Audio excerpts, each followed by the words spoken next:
Nah, pemerintah itu ya harus open terhadap masukan, nah, gitu loh, harus mendengar. Jadi kalau disadarkan oleh rakyat, karena rakyat itu yang menanggung konsekuensi atas kebijakan, ya harusnya dengar, merevisi, mengevaluasi. Jangan kemudian nggak dengar sampai kemudian disadarkan oleh realitas. Saya biasanya kenal semua, tahu kemampuan individual setiap menteri lah. Baru kali ini saya banyak yang nggak tahu, nggak kenal, karena menterinya tiba-tiba muncul dari pasar gitu.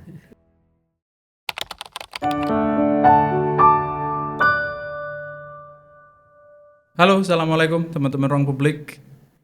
Ini adalah bulan Mei 2026, di mana 28 tahun lalu kita mengalami peristiwa perubahan yang sangat fundamental, mengubah banyak hal di Indonesia.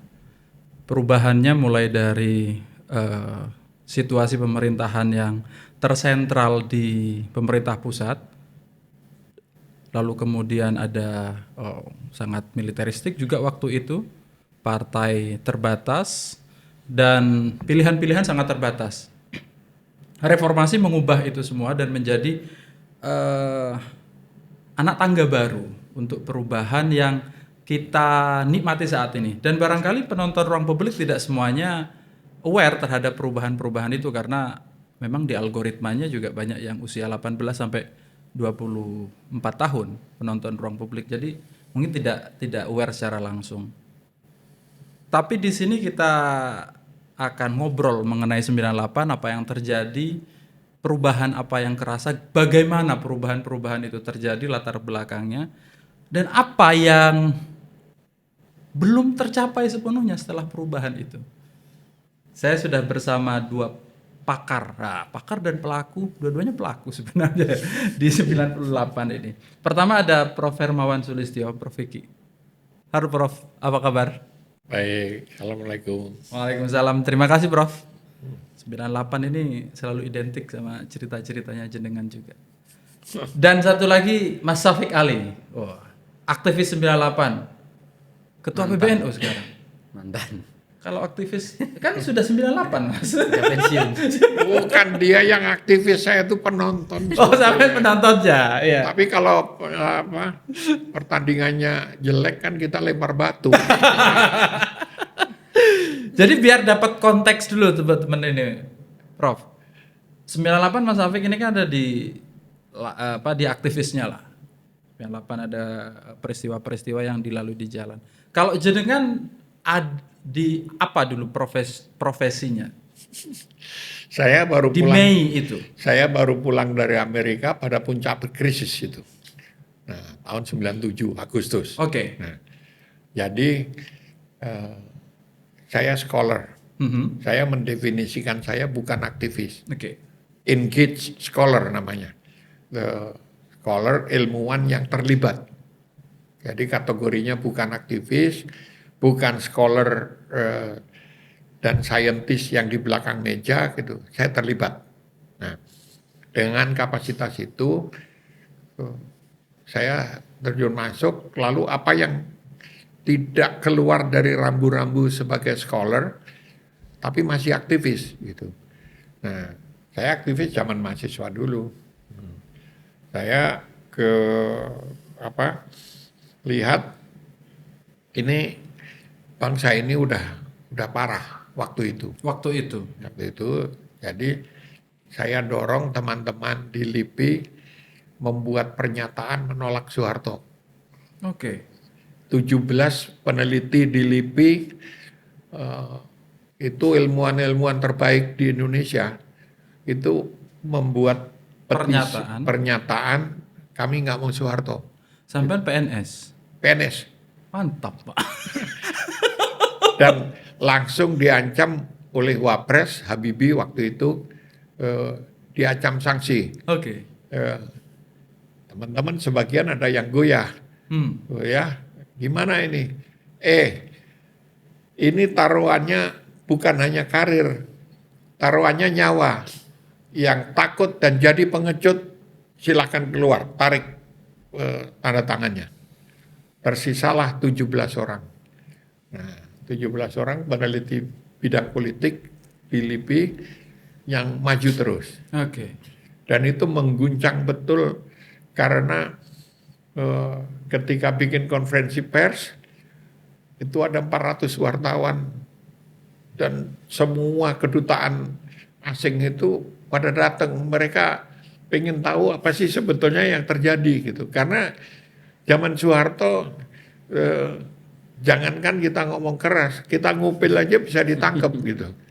Nah, kalau anak-anak mungkin audiensnya podcast ini kan banyak usia 30-an ya gitu ya.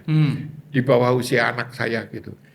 Jadi kalau anak-anak kalian itu pernah merasakan pandemi kemarin COVID-19 itu, Semua serba terbatas. itu sama persis seperti itu, cuman ancamannya itu bukan Virus. bukan COVID, ancamannya itu tentara. Iya, kita itu ketakutan dan leta semua namanya. Negara itu saya. Oke. Akibatnya apa? Saya sudah duduk di ruang sidang sarjana. Tiba-tiba datang surat rektor. Ujian ditunda sampai waktu yang tidak terbatas. Kenapa? Skripsi saya tentang perbandingan pemikiran Tan Malaka dan Aidit. Ya tak terbatas, benar-benar tak terbatas. Karena alasannya skripsi, itu skripsinya kiri. Oke. Lalu saya menulis lagi skripsi satu lagi. Sudah di ruang sidang lagi, dilarang lagi. Karena judulnya Kepemimpinan di Pesantren Tebu Ireng. Oke, masalahnya apa itu? Ya, ekstrem kanan. Oke. Saya bilang, habis ekstrem kiri, ekstrem kanan.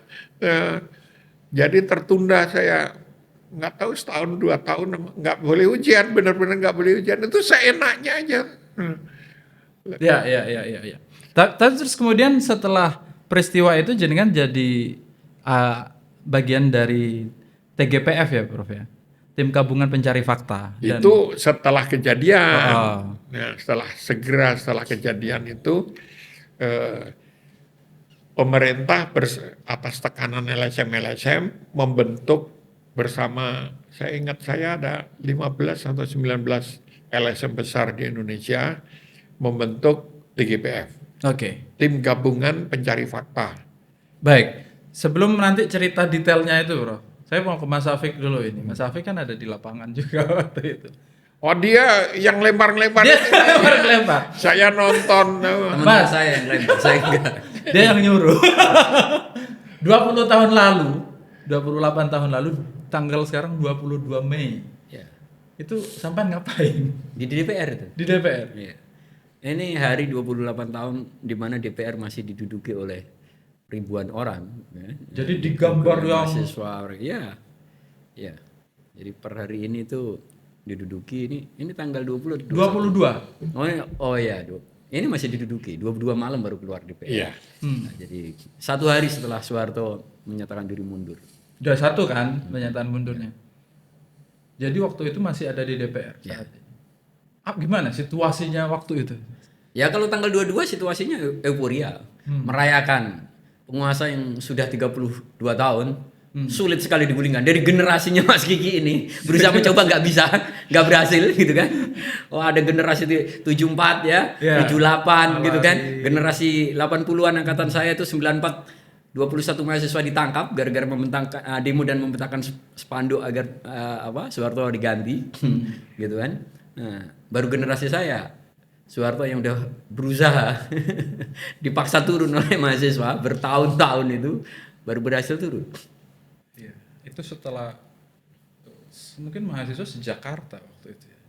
Ya, saya kira bukan hanya Jakarta, teman-teman Se-Indonesia. Bandung juga banyak Iya, sekali yang ke maksudnya Jakarta, ada banyak di sekali DPR luar itu kota ya. kalau di tempat-tempat lain juga ada pada di situ kan. Di Bandung, di Surabaya. Enggak, fokusnya sih ke DPR pusat. Memang gedung itu kita incar. Karena apa? Jadi saya dengan teman-teman ITB mungkin terlalu tinggi ya bahasanya, tapi saya nggak menemukan bahasa yang lain bahwa kami arsitek ini. Termasuk istilah reformasi itu kita mencari jalan tengah antara revolusi dan evolusi. Namanya mulai dari transvolusi kita akhirnya ketemu reformasi. Ya. Dan itu reformasi total dulu. ya reformasi total. Informasi total. Dan itu saya tulis loh. Jadi ada bukti tertulis dengan teman-teman ITB. Yang jadi persoalan kan kita merancang mengarsitekturi kejatuhan presiden. Tapi setelah itu kami punya blueprint sebetulnya apa yang harus dilakukan setelah itu. Tapi kendali kekuasaan kan tidak di tangan kami, di tangan mereka-mereka ini, di tangan Syafiq dan teman-temannya. Dan ya juga itu. Nah, dan itu gagal. Kenapa kalah? Kenapa gagal? Mereka 5 tahun tuh demo aja kerjaan. 5 tahun demo, jadi tidak punya ijazah, tidak punya skill, karena nggak ada yang... Adian itu kan lulus sarjana hukum kategorinya dengan belas kasihan. Karena udah berapa 15 tahun apa nggak lulus-lulus. Saya waktu gitu. itu udah nyambi wartawan, jadi punya gaji sebagai wartawan. Punya gaji, tapi kan nggak sekolah. Nggak sekolah. Jadi tidak punya waktu untuk kuliah, tidak punya skill, tidak punya apa-apa. Tiba-tiba dapat kekuasaan. Nah, kesalahan kami yang senior-senior ini adalah kami bersumpah sejak awal tidak akan ikut dalam kekuasaan. Mengapa? Saya ingin membangun trust, kepercayaan dari mahasiswa.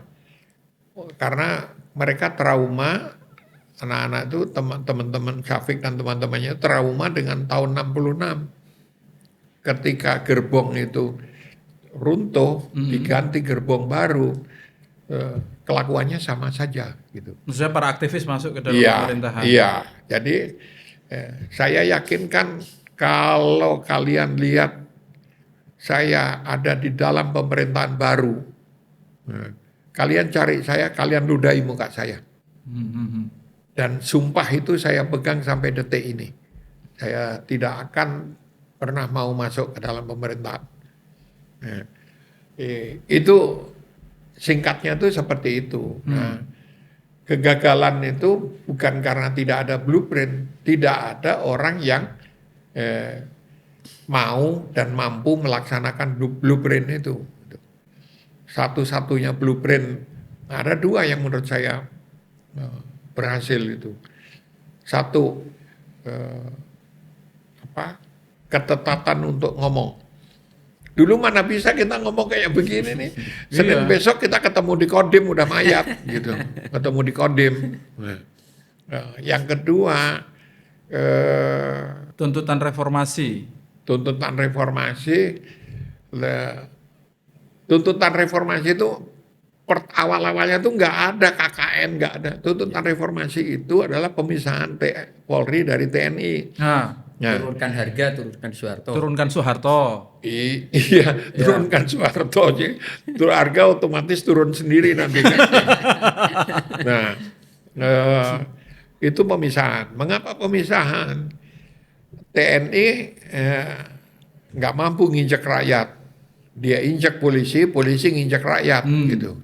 Jadi kita mendesain agenda pertama reformasi itu polisi harus dipisahin dulu, bukan KKN. Nggak ada orang saya yang nulis, saya ngetik. Pisahin dulu polisi. Cilakanya setelah polisi pisah, nggak ada yang ngurusi. Dari militer tiba-tiba jadi polisi sipil. Seperti sekarang ini, nggak ada yang ngurusi. Jadi saya dikritik oleh teman di Brin Ikrar Nusa Bakti itu bilang, Ki, lu terlalu dekat sama polisi. Lu yang salah.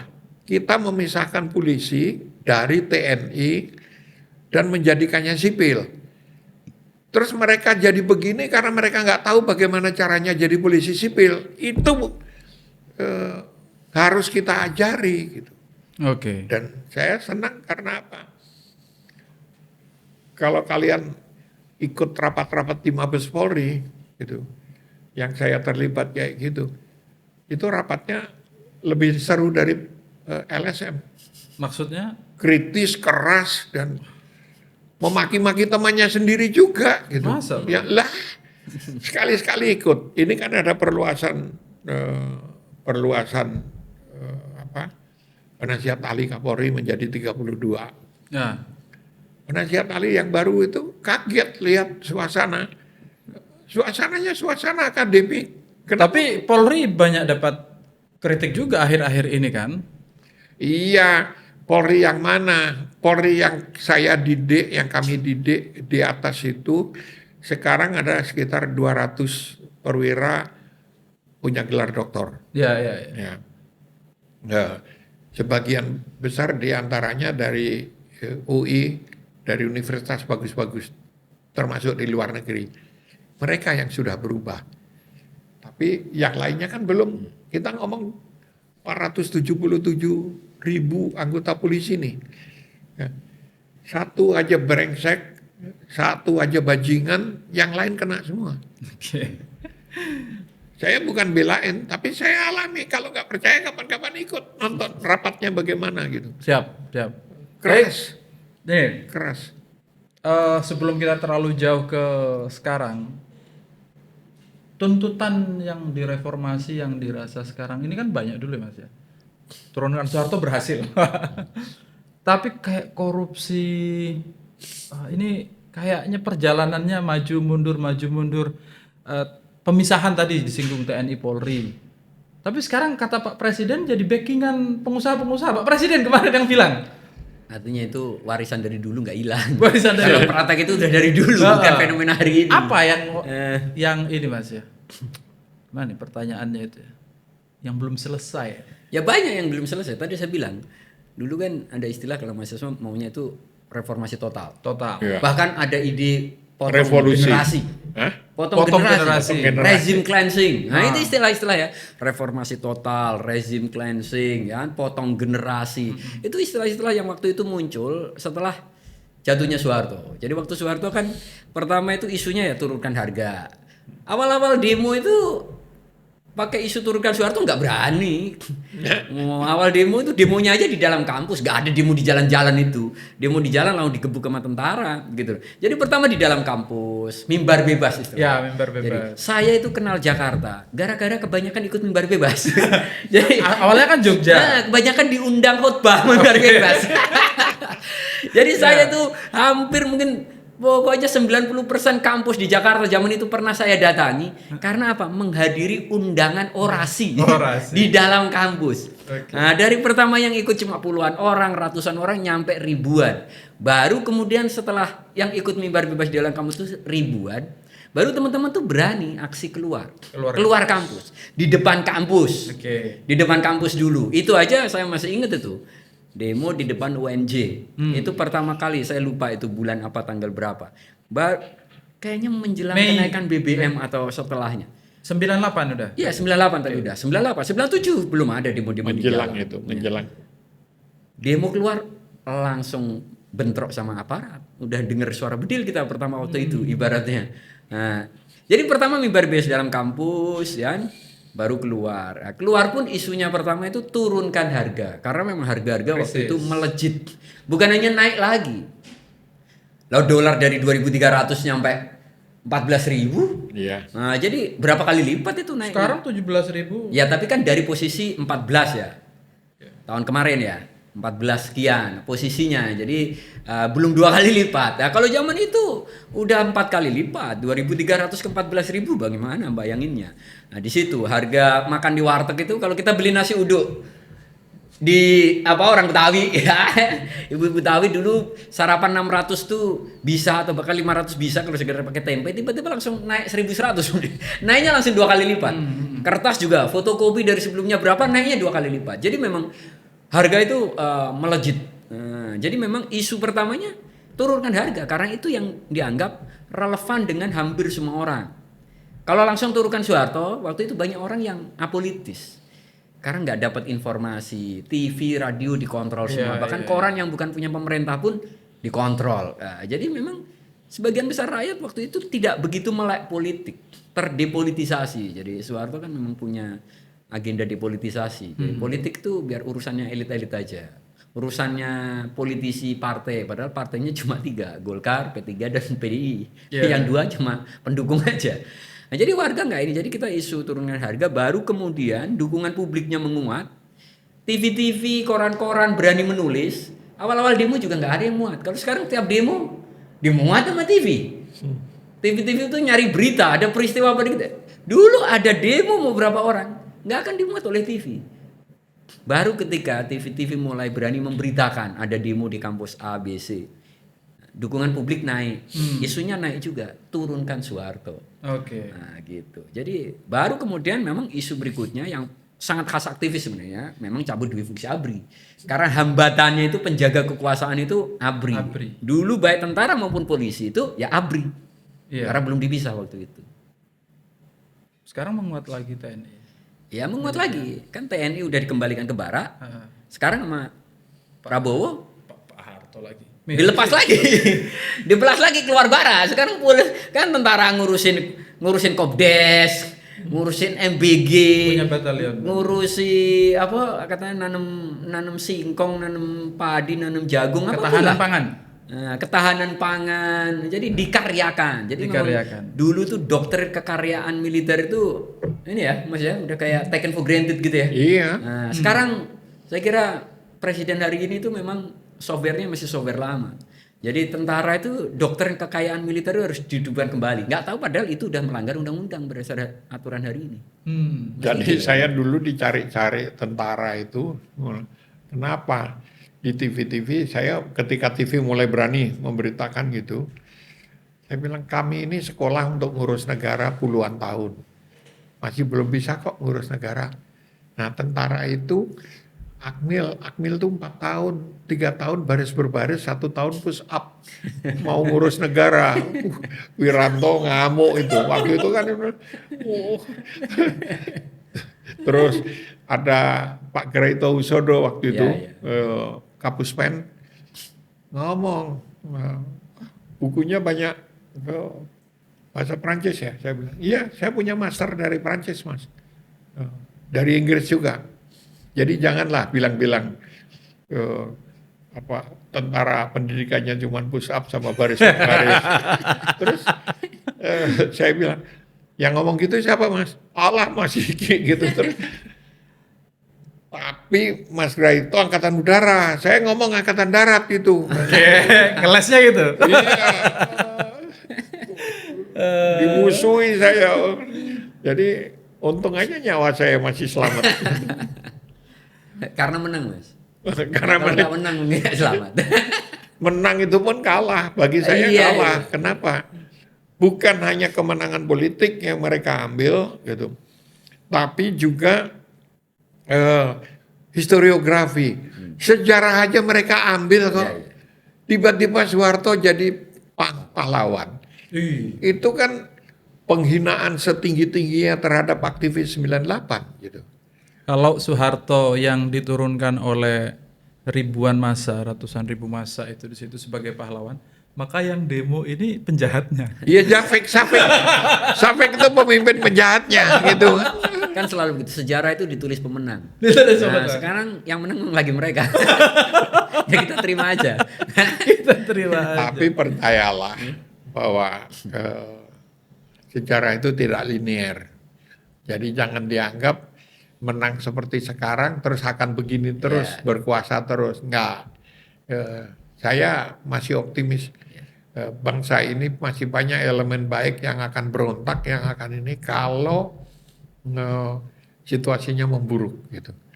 Pertanyaannya kan kapan? Ya pertanyaannya kan tergantung anak-anak muda sekarang. Dan di era yang sangat terbuka sekarang, iya bisa jauh lebih cepat daripada zaman. Iya. Orang nggak belajar dari kasus Nepal, nggak belajar dari berbagai kasus lain di dunia ini kayak gitu kan. Tapi apa kemiripannya 98 sama sekarang? Harga tadi ada harga yang apa namanya dolar juga sudah sangat naik sekarang. Ya satu, kalau secara politik yang berbeda, dulu presidennya udah 32 tahun, sekarang presidennya baru 2 tahun. Nah ya kan? Iya. Jadi beda 30 tahun. Beda 30 tahun. 32 tahun tuh menurut kamu gagal nggak dia? Hah? Gagal nggak? Ya gagal lah. Lah ini kok baru 2 tahun udah gagal?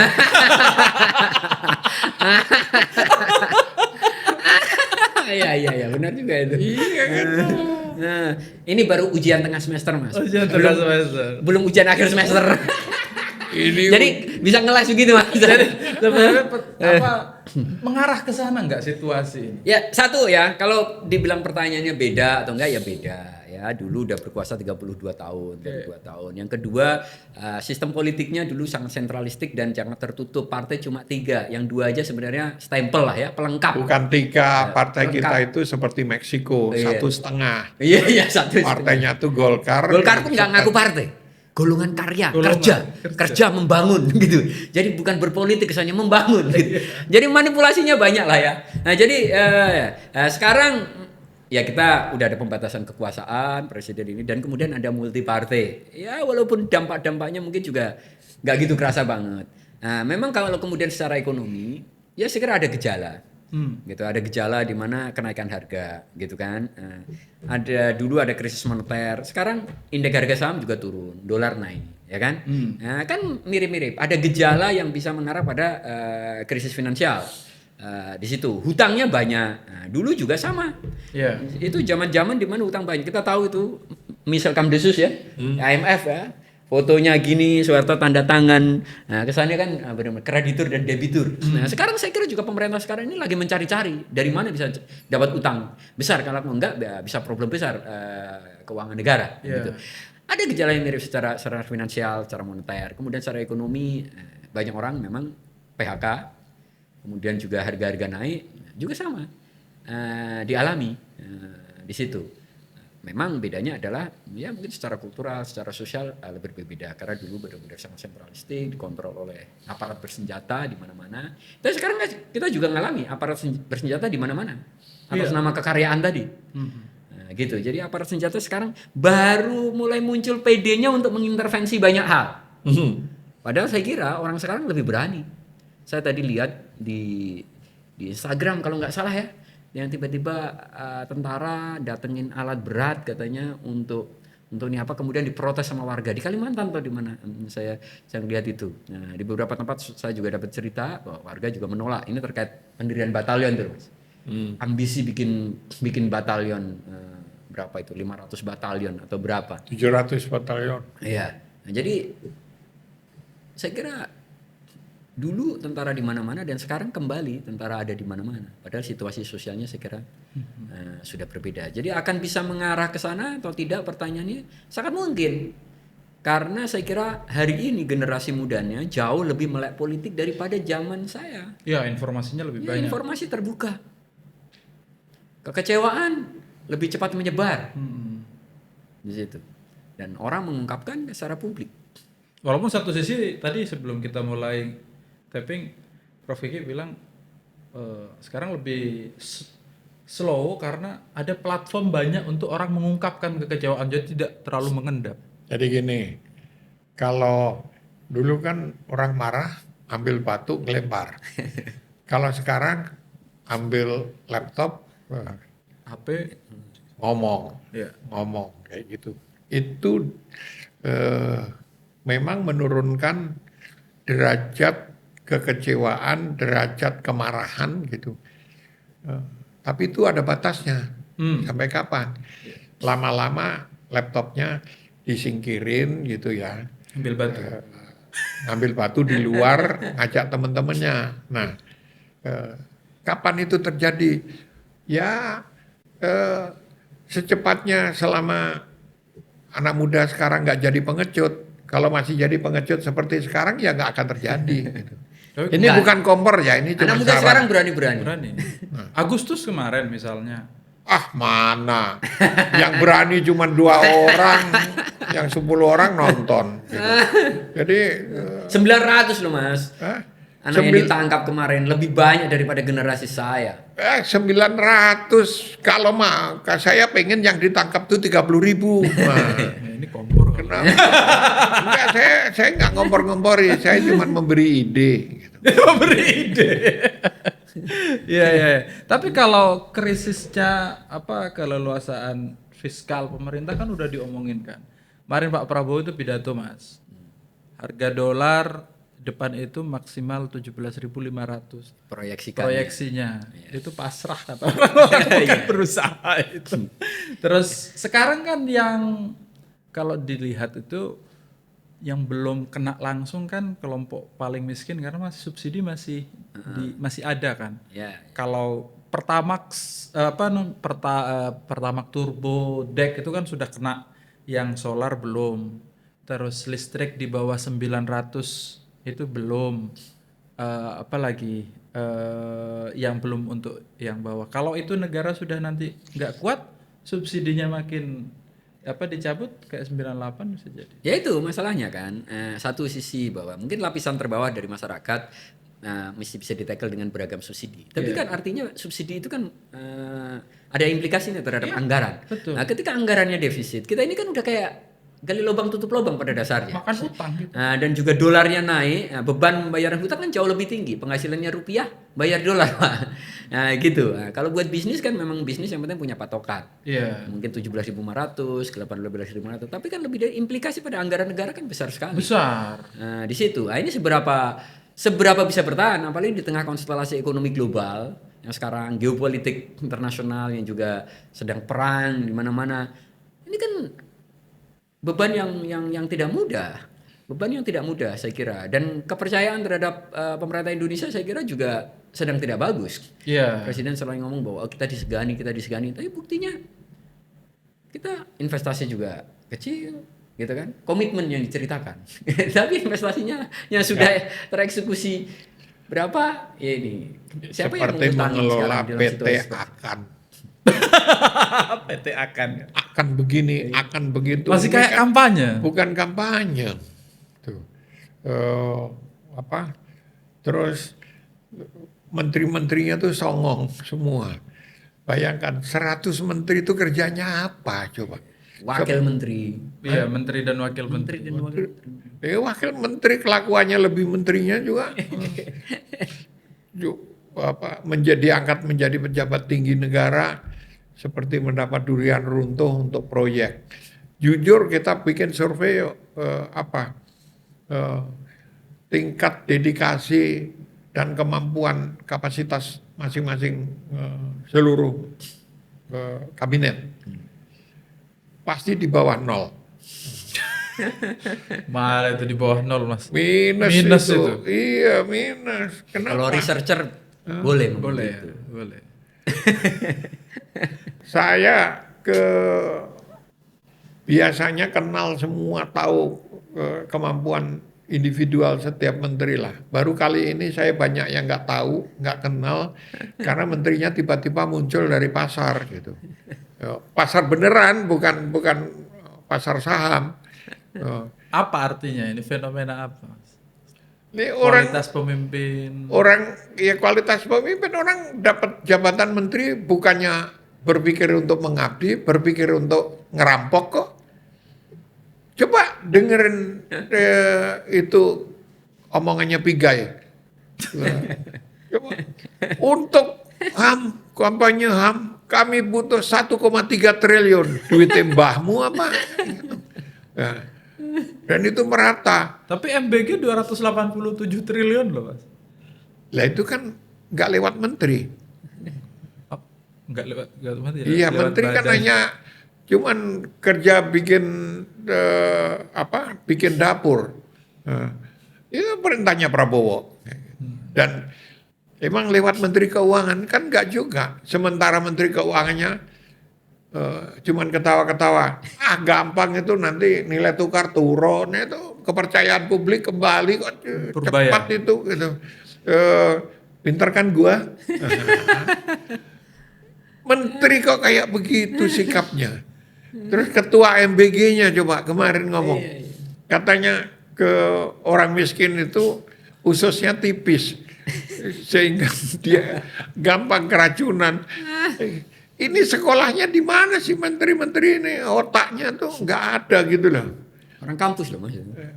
Orang kampus. Ya, kampus kan ada yang pintar, ada yang goblok. Ada kiai kayak kamu, ada juga yang bajingan kan gitu. Jadi Dia lulusan serangga ini, Mas.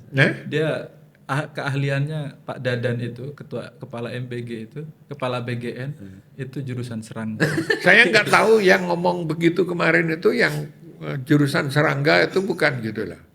Nah, bagaimana mestinya kan dia menemukan bagaimana mengolah kecoa menjadi makanan yang enak gitu. Yeah. Mengolah semut, mengolah itu kalau ahli serangga gitu. Nah ini ngurusin dapur. Ngabisin duit maksudnya. Dan jadi ketika ada otaknya Prabowo yang agak bagus dikit gitu ya, yang sebetulnya bisa dieksekusi di lapangan, menteri-menteri dan jajarannya tuh nggak mampu gitu menangkap pesan-pesan tersembunyi di balik itu gitu. Nah, contoh yang kacau lagi nih Menteri Luar Negeri. Sugiono. Dari backgroundnya aja udah nggak, sangat tidak pantas. Jadi menteri itu kan sebetulnya ini mumpung juga mau ada reshuffle lagi kan gitu. Jadi menteri itu pertama harus dilihat background pendidikannya. Yeah. Cocok dan sesuai dengan jabatan yang ditawarkan apa tidak. Gitu. Yang kedua, kalau pendidikannya tidak sesuai, pekerjaan atau profesinya dalam bidang itu atau tidak. Gitu. Kalau tidak juga, yang paling terakhir itu minimal dia punya minat dalam bidang itu. Bisa dilihat dari mana minat itu? Dari omongannya dan dari tulisannya.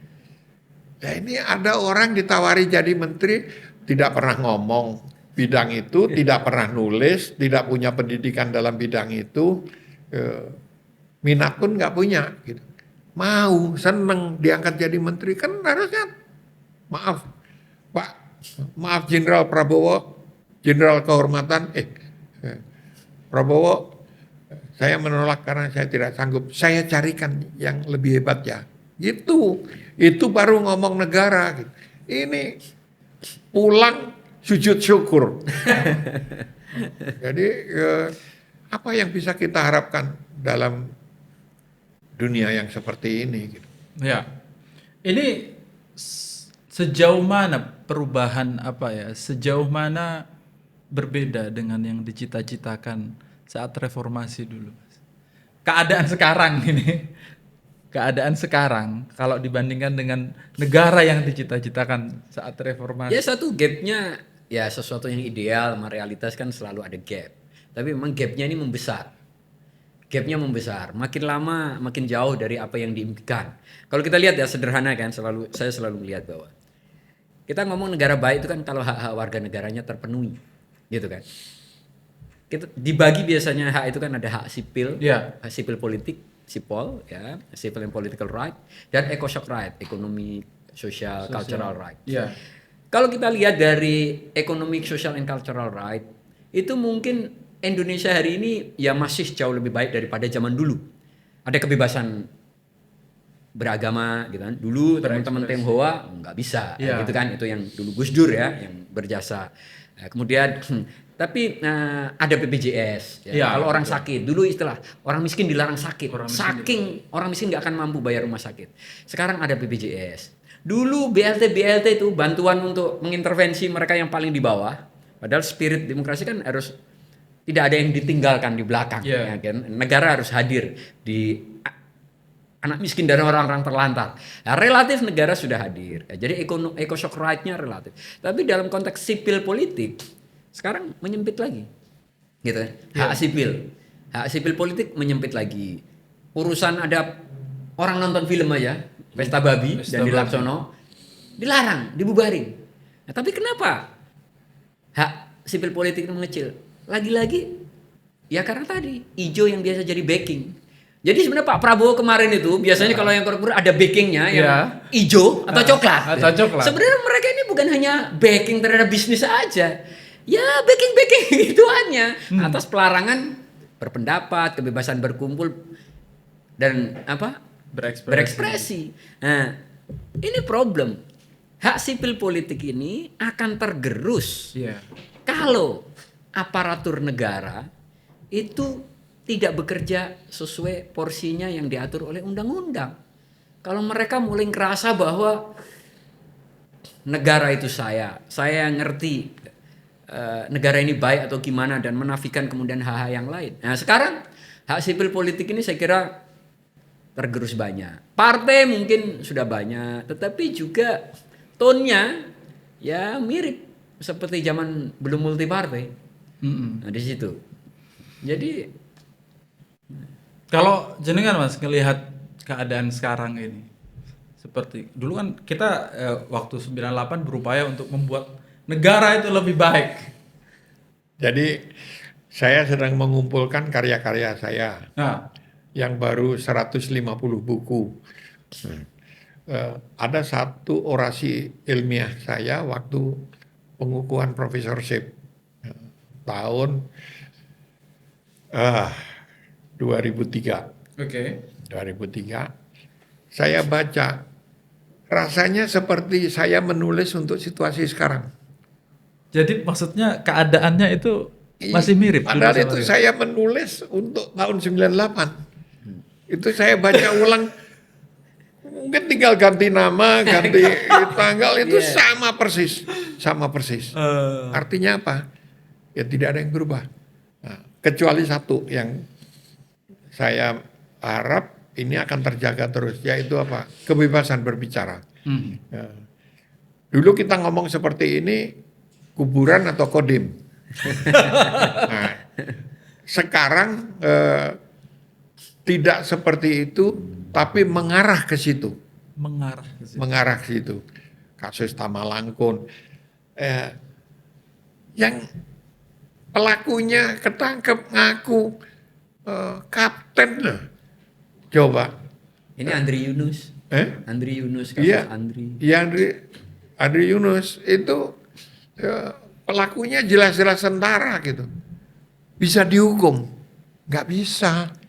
Atas nama MOTW, Military Operations Other Than War, atau OMSP, operasi militer selain perang gitu. Nah, kita mengarah ke sana lagi gitu. Jadi harus ada upaya-upaya dari civil society untuk mencegat. Artinya apa? Dengan kata lain, harus ada korban-korban berikutnya lagi. Pasti itu, saya jamin pasti. Kenapa? Yang jenderalnya bisa aja ngomong daki-daki bagus kayak gitu. Tapi di bawah, wah kita berkuasa lagi kayak gitu. Sulit, karena jenderalnya juga tidak memberi contoh yang baik gitu. Nah, mana ada pengakuan secara eksplisit terus bilang dihukum. Dihukumnya terbuka berapa tahun, publik silahkan melihat sendiri. Gitu. Nggak ada kok. Jadi berlakulah prinsip yang disebut impunitas itu. Iya. Karena tidak dihukum, maka kejahatan itu akan berulang terus. Gitu. Jadi biar nggak kejadian kesana lagi, ini maju enggak malah makin mau mundur ya Mas ya. Biar nggak kesana lagi. Saya ini berlaku lagi seperti tahun 98. Jadi kalau ada korbannya rakyat, nggak punya dampak politis sama sekali. Tapi korbannya kalau mahasiswa, itu dampaknya luar biasa. Nah, makanya dulu sama itu. Kalau demo nggak bentrok gitu, itu pressure-nya lemah. Nah, jadi kalau bentrok itu memang karena pressure dan karena nilai politisnya menjadi lebih tinggi. Tapi itu zaman-zaman itu ya. Ya sekarang itu berulang. Jadi saya nggak usah ditembak, bentar lagi saya mati. Kan gitu. Safik masih lama. Jadi sebaiknya yang jadi martir dia aja. Kalau saya kan udah kenyang. Kita Saya percaya hidup mati Lagi- itu di tangan Tuhan, Mas. lagi Jadi anu, ini Mas. nggak begitu dipikirin. Lagi mau muktamar PBNU. Tunggu dulu. nggak apa-apa. Nanti kan jadi ketua PBNU Anu Merta kan boleh. Mas, ini salah satu yang dikhawatirkan ini sekarang. Ini adalah militerisme bangkit, terus ada di akar seolah-olah ada di fungsi memang sudah terpisah, ABRI, TNI, Polri terpisah, tapi kayaknya ada semacam perebutan kekuasaan di level tertentu gitu. Sampai mengkhawatirkan itu juga nggak, Mas? Nggak, kalau perebutan kekuasaan itu kapan saja di mana saja pasti terjadi kayak gitu. Jadi saya sih nggak khawatir kan. Prabowo sudah ke Amerika, sudah ketemu Trump, sambil bisik-bisik kan gimana caranya menyerbu Iran dan Venezuela dan tidak jatuh. Nah, gitu kan. Pakai tentara kata Trump kan gitu. Pakai tentara. Tentara saya kan nggak banyak, kurang. Bikin batalion teritorial gitu kan. Nah, Ya, batalion teritorial saya kira masalah besar itu. Iya. Karena ya nggak ada relevansinya satu nggak ada relevansinya, apalagi dengan perang modern yang kita lihat ya. Iya, pakai Di drone. Iran ya, di situ. Ini mengulangi penyakit lama. Kita ini negara kepulauan, tapi selalu concernnya itu urusannya angkatan darat. Jadi di antara militer ini sebenarnya ada nepotis gitu. Yang angkatan darat ya ini cenderung ini angkatan darat. Tapi lebih dari itu kan ini nggak relevansinya. Yang kedua, akan potensi abuse karena peran peran sipil dari militer ini yang sebenarnya secara undang-undang udah nggak bisa. Iya. Tapi ini seolah-olah dilanggar begitu saja, seolah-olah ini sah secara undang-undang. Jadi sekarang ini banyak prakteknya melanggar undang-undang, gitu loh. Bahkan dengan argumen ada operasi sipil di luar perang, ini nggak masuk di situ. Nah, ini akan membuat tentara saya kira rentan abuse dan konflik dengan masyarakat-masyarakat lokal. Kita udah menyaksikan sekarang mau Babinsa, mau Kodim mengintervensi banyak hal, banyak kasus, ya. Nah, ini hanya soal embrio. Nah, saya kira aparat ini dan presiden yang dari militer ini nggak belajar dari sejarah, gitu loh. Bahwa publik, warga itu pada akhirnya dia akan bangkit dan mengatakan tidak dan melawan dengan praktek-praktek yang mereka masih ingat dalam sejarah itu buruk. Mau mereka berargumen tuh ada siapa itu jenderal, siapa yang berargumen, Safri kalau nggak salah ya, Safri. Zaman saya demo Safri itu Pangdam Jaya. Woi. Jadi kami berseberangan, bermusuhan. Saya kemarin masih lihat tuh dia bilang, kalau ini batalion itu ada berapa 1.000 orang. Kalau 1.000 orang itu kan gajinya sekian juta, nanti dibelanjakan ke masyarakat per bulan 1 juta. Itu ada uang sekian yang beredar di desa itu, gitu. Itu argumen apa? Itu duit negara, gak punya efek untuk mengungkit ekonomi pada dasarnya. Di situ, kalau pakai logika itu diperbanyak tentara. Kenapa nggak diperbanyak pegawai negeri yang lain? Kenapa gaji guru nggak dinaikin? Kenapa Sama-sama harus pakai? belanja. Nah, kayak gitu. Jadi itu argumen yang masuk nggak sulit diterima. Dan yang kedua, potensi abuse dari aparat bersenjata itu besar.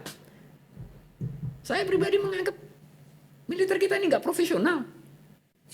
Kita lihat jenderal-jenderalnya yang kayaknya yang ahli perang tak berapa biji, gitu. Kalau kita lihat jenderalnya aja begitu, kita melihat saking lamanya emang nggak berperang.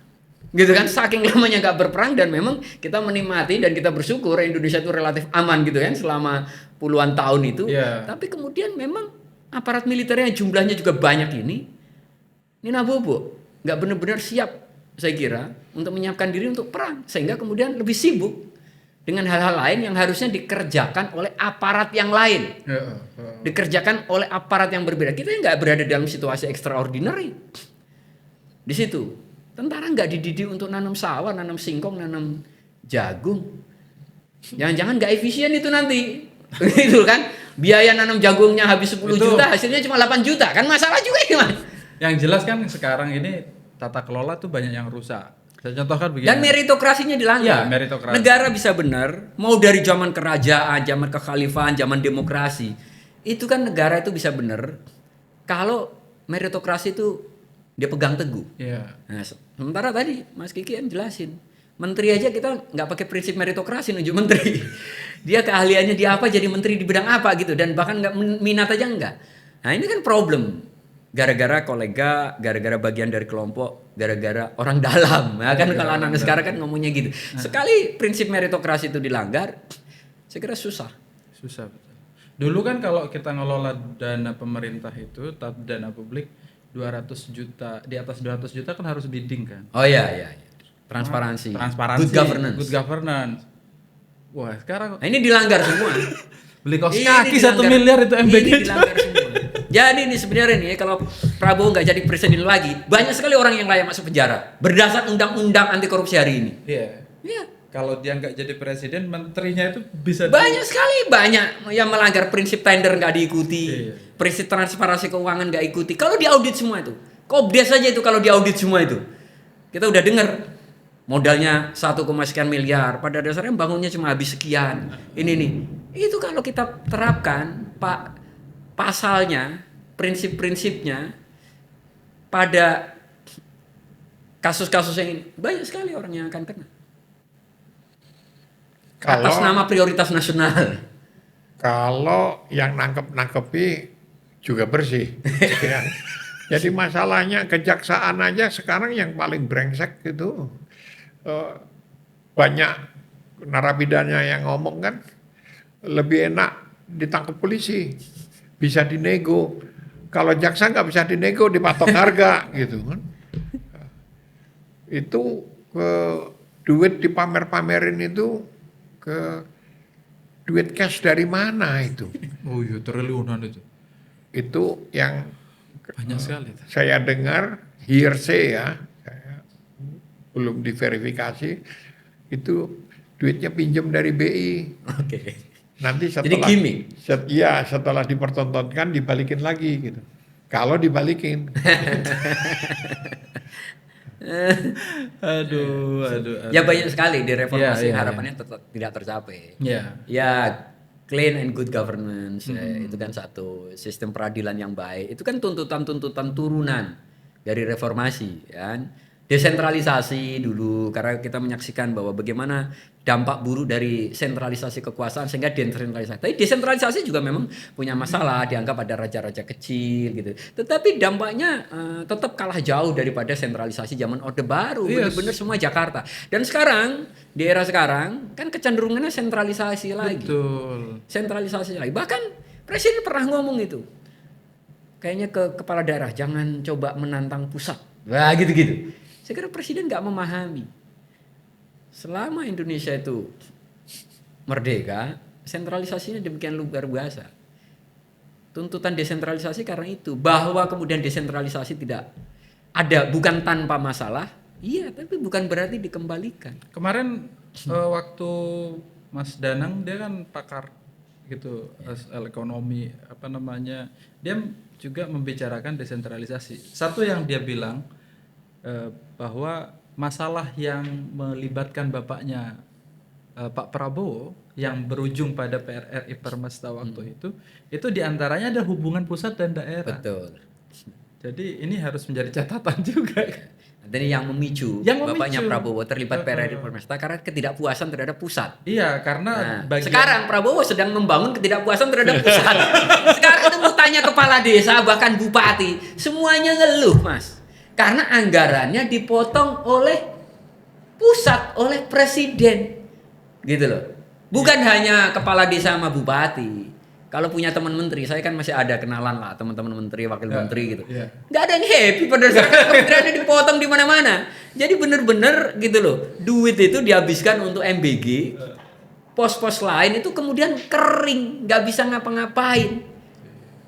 Nah di situ, padahal kan untuk menjadi negara maju, kita itu butuh investasi di sektor-sektor yang lain.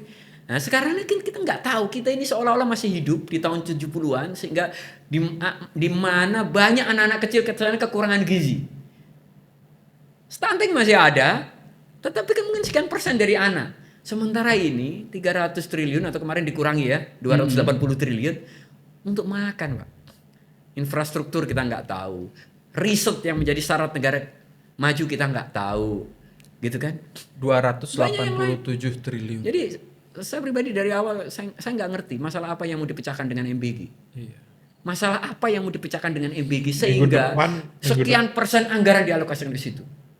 Mimpinya kan bulan depan jadi pinter semua anak-anak itu. Itu kan yang dikampanyekan. Ya halu gitu. Eh, Kalau mimpinya bahwa kemudian bulan depan pinter semua gara-gara MBG kan namanya halu, Mas. Bukan halu, goblok. Iya, dan seperti MBG ini kan dia nggak punya dasar undang-undang kan, peraturannya, Instruksi dasar presiden. aturannya nggak ada, sehingga makin kesini kan makin ngaco tuh Mas. Dia ngajak kampus-kampus untuk bikin MBG. Ya itu tidak masuk akal lagi. Dari katanya anak-anak, kemudian kampus, katanya penjara juga itu mau ada MBG. Jadi makin gak masuk akal saya kira itu. Jadi kalau diterus-terusin, problemnya itu partai nggak ada yang ngomong. Nggak ada. Padahal partai ini bergaji semua, fungsinya sebagai Kalau legislatif. katanya ICW banyak partai punya dapur. Oh iya, banyak politisi dibagi. Makanya ini politik akomodasi, tapi akomodasi untuk para pemain-pemain politik, untuk elit-elit. Karena rakyatnya nerima yang pandum. Nah kan gitu. Nah bukan hanya MBG, Kopdes. Kopdes ini kan tragis banget.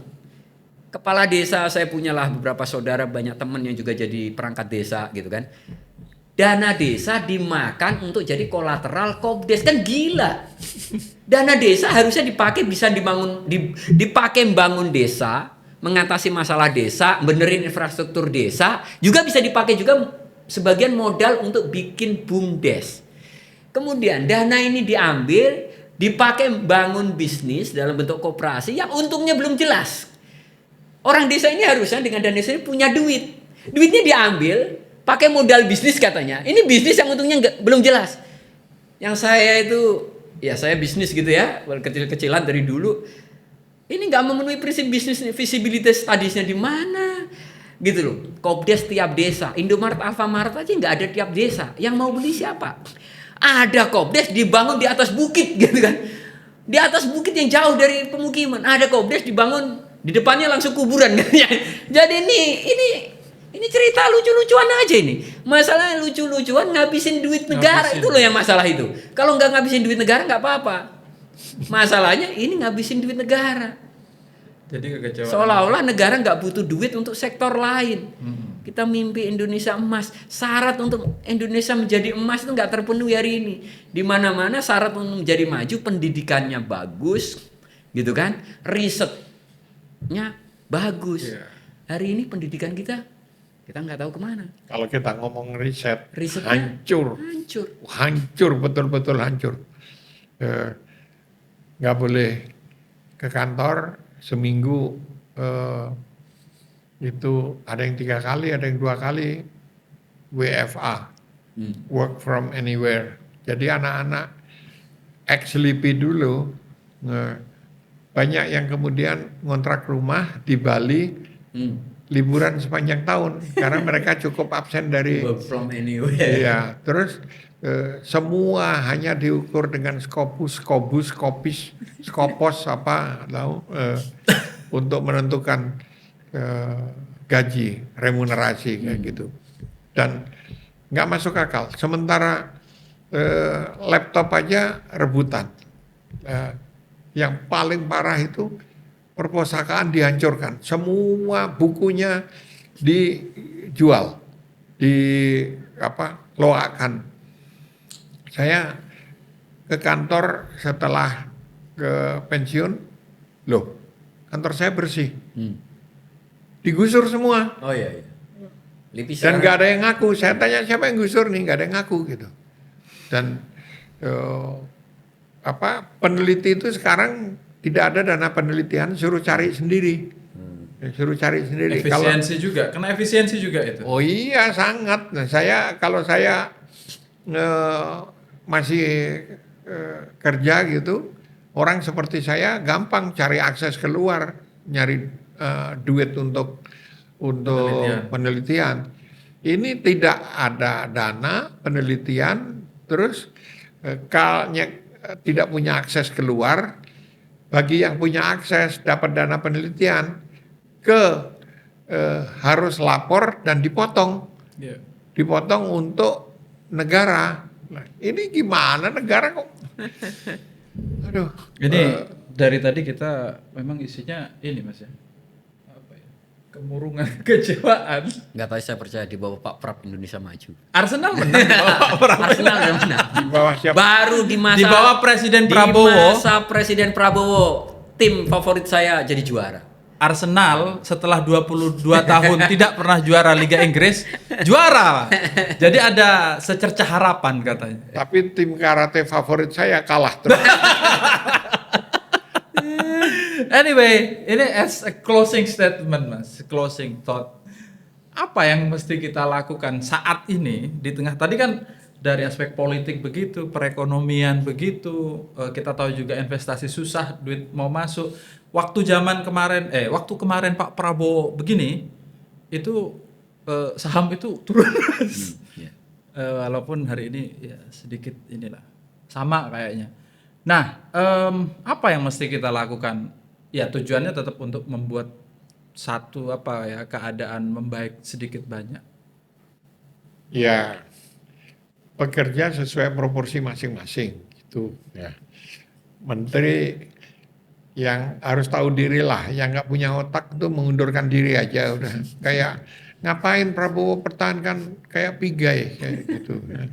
Nah, ngapain dipertahankan menteri-menteri segitu banyak kerjanya nggak jelas kayak gitu. Itu satu. Yang kedua, kalau mau yang ideal sesuai dengan prinsip masing-masing itu, saya scholar.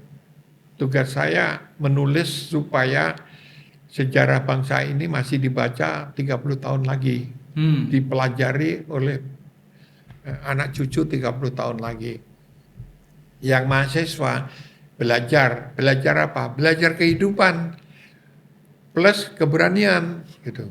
Kalau nggak sesuai dengan idealisme, jangan bikin survei-survei, jangan bikin kajian akademik. Mereka masih belajar kok. Survei batu apa yang dilempar bagus gitu kan. Bawa keberanian.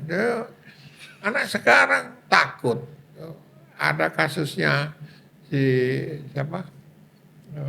Penyiraman itu, yang lain takut. Zaman kita semua minta disiram kemudian gitu. Maju. Jadi jangan pernah takut. Kalau mati itu udah ditentukan tanggalnya oleh Tuhan. Jadi bahwa ini matinya ketembak oleh peluru kaliber 556. Ini kaliber 770. Artinya Ini yang sniper. Kalau 770 itu gitu. Berat ini. Jadi nggak usah takut gitu, nggak usah takut. Mati itu urusan yang di atas. Urusan kita membela rakyat itu jangan hanya jadi jargon gitu. Siap. Nah, tugas saya menulis terus. Tugas yang seperti itu tugasnya Syafiq. Gimana tugasnya Mas Syafiq? Ya. What should we do? Ya kalau saya pertama ini kan kuncinya di kekuasaan ya, di pemerintah. Nah, pemerintah itu ya harus open terhadap masukan, nah, gitu loh, harus mendengar. Jadi kalau disadarkan oleh rakyat, karena rakyat itu yang menanggung konsekuensi atas kebijakan, ya harusnya dengar, merevisi, mengevaluasi. Jangan kemudian nggak dengar sampai kemudian disadarkan oleh realitas. Soeharto tuh disadarkan oleh realitas, saking 30 tahun nggak mau dengar. Ditumbangkan. Iya, disadarkan oleh realitas. Saya kira kemarin kan Prabowo juga disadarkan oleh realitas kan. Kekeh pokok MBG, ada siapa yang kritik MBG, tapi kemudian dia juga merevisi, mengurangi anggaran MBG. Kan disadarkan oleh realitas. Enggak, itu omon-omon aja. Omon-omon aja itu ya. Itu saya nggak tahu. Tapi paling ada berita bahwa anggaran dari 335 jadi 287 Itu omon-omon atau berapa? berbahaya itu. Ya makanya artinya kalau orang nggak mau disadarkan oleh pendapat publik, pendapat orang lain, dia sadarkan realitas. Kalau perlu sebenarnya setiap kementerian atau istana itu bikin diskusi publik soal MBG. Mereka sendiri yang menggelar diskusi itu. Kementerian pendidikan menggelar diskusi soal pendidikan. Kementerian Sosial. Sekarang masalahnya Kementerian Pertahanan. Nah, Kementerian Pertahanan ya bikin diskusi gitu. Bener gak dengan bikin 500 batalion ini? Nah, justru itu bukan kok kalau ada orang yang ngomong ditakut-takuti. Hari ini saya kira lebih sulit lah menakut-nakuti orang itu. Gitu lah. Kalau kondisi buruk orang nekat itu banyak. Gitu lah. Kita mungkin dulu generasi yang nekat. Ini soal waktu aja. Juga banyak generasi yang mungkin nekat. Kami dulu mungkin generasi marah gitu ya, pemarah. Karena memang ya udah nahannya lama. Nah, mungkin sekarang juga udah mulai sampai kemarin ada logo apa itu namanya? One Piece ya gitu. One Piece. Itu sebenarnya kan ekspresi. Iya. Ekspresi kecewaan, ekspresi kemarahan juga. Dan hal-hal yang simbolik seperti ini kan menyebar dengan cepat, kesadaran dengan cepat. Sekarang kita tahu film Pesta Babi. Iya. Generasi muda sangat antusias untuk bikin nobar dan menonton itu. Semua saya kira udah nggak mungkin ini. Hari ini berusaha diredam, diancam, ditakut-takuti itu senjata masa lalu lah. Udah nggak Itu relevan. senjata masa lalu. Kalau hari ini yang nakut-nakuti PD, hanya soal waktu, mereka akan jadi takut. Zaman saya itu, dulu tentara ada masa PD-nya, tapi ada masa hari di mana tentara nggak berani keluar rumah, karena pasti dipukulin sama orang. Nah ini kan jadi pelajaran kita semua. Saya termasuk generasi yang nggak pengen ada demo yang level kekerasannya, level ngawurnya kayak dulu ya. Kalau Mas Kiki ini masih ini, bisa gitu. Level ngawurnya saya sama dulu. Mungkin dari saya namanya demo dulu kan namanya Molotov itu kayak udah bagian integral. Karena kita udah digebukin tentara berkali-kali. Nah, jadi kalau nggak mungkin digebukin 3 kali nggak bikin Molotov itu nggak mungkin. Nah di situ. Jadi kalau sekarang banyak nyalain anarko, ya enggak, itu konsekuensi logis dari pendekatan keamanan terhadap demonstran. Karena mereka nggak akan bisa dihentikan. Nah, jadi ada masa Dia nyebut aparat anarko bersenjata. itu tiba-tiba saya ingat. Anarko itu siapa sih? Kamu tahu si Leo? Nah, Jadi Leo ini seniman jalanan, ya aktivis lah kayak gitu. Sama anak-anak segala macam. Kerjanya tuh bikin lukisan-lukisan, bikin itu. Lukisan-lukisan pemberontakan kayak gitu. Terus dikasih nama anarko. oh iya. Orangnya sekarang ada di Belanda. Jadi itu menjadi momok yang menakutkan dan disebut bahwa ini biang kerok kerusuhan. Oh ini cuma main-main, gimana sih? Intel tuh udah nggak punya otak gitu kan. Karena intelnya juga di bawah standar. Ini kan problem. Lah kan diakui sendiri di pengadilan kasus Andri itu. Hakimnya itu goblok-goblokin pelaku gitu. Iya. Kok pakai apa itu gitu. Tumblr. Nah, itu contoh betapa intelijen kita itu Dibilang sebenarnya pakai apa? kemampuannya juga mungkin di bawah standar. Pakai Tumblr. Oh, Itu yang bodohin hakimnya sendiri itu Mas, bukan kita-kita. Artinya itu pengakuan bagaimana intelijen Bais itu juga nggak memenuhi prinsip, nggak lewat ini, meritokrasinya nggak jalan di situ gitu loh. dan itu bagus buat aktivis.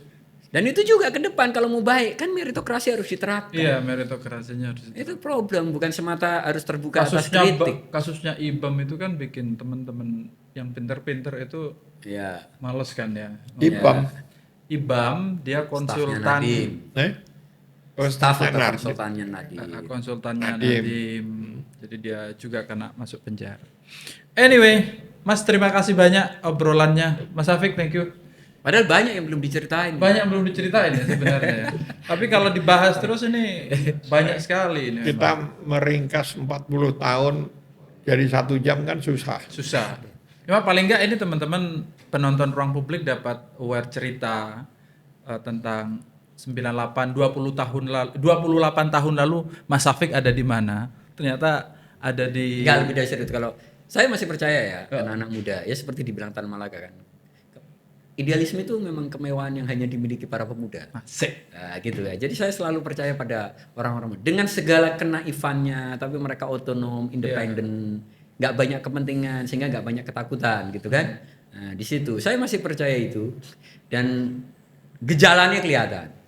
Gejalanya kelihatan di mana-mana saya masih jalan. Kalau kita pakai kasus terakhir ya, bagaimana film Pesta Babi ditonton di mana-mana, anak-anak muda ngomongin politik, anak muda peduli pada kasus bahkan internasional gitu kan. Saya percaya hanya soal waktu. Kalau kekuasaan ini salah menghandle situasi, salah menghandle generasi, hanya soal waktu saya kira Bisa mereka lengser juga. akan bangkit melawan. Kalau saya mau nutup dengan satu kalimat kutipan dari M.A.W. Brower. Kalau masih muda, tidak radikal, itu tidak punya hati.